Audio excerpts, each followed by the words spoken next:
Bu məqsədlə Taekvondo üzrə Respublika Milli Yığma komandası sentyabrın 30-dan Gəncə Olimpiya İdman kompleksində təlim məşq toplanışı keçir. Komandanın heyətində 20 nəfər var. Təlim məşq toplanışına Gəncədən də 4 nəfər idmançı qatılır.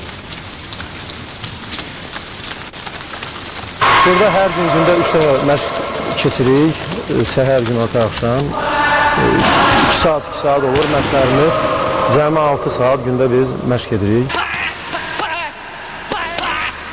Toplanışda 18 idmançının iştirak etməsinə baxmayaraq, yalnız 10 nəfəri çempionata gedəcək. Onlardan 7-si oğlan, 3-ü qızdır.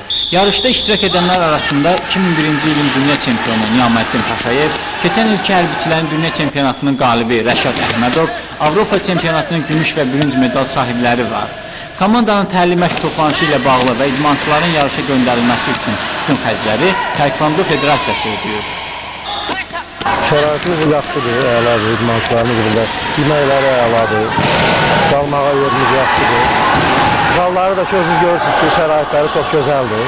İdmançılarımız burada, biz burada idmançılarımıza, yəni zallar o qədər genişdir ki, bütün hərəkətləri verməyə imkanımız çatır. Qeyd edək ki, komanda oktyabr ayının 15-nə kimi təlim məşq toplanışını davam etdirəcək və ayın 20-si idmançılar yarışa yola düşəcəklər. Vüsal Məmmədov, Yunus Seyidzadə, Xəbər Plus.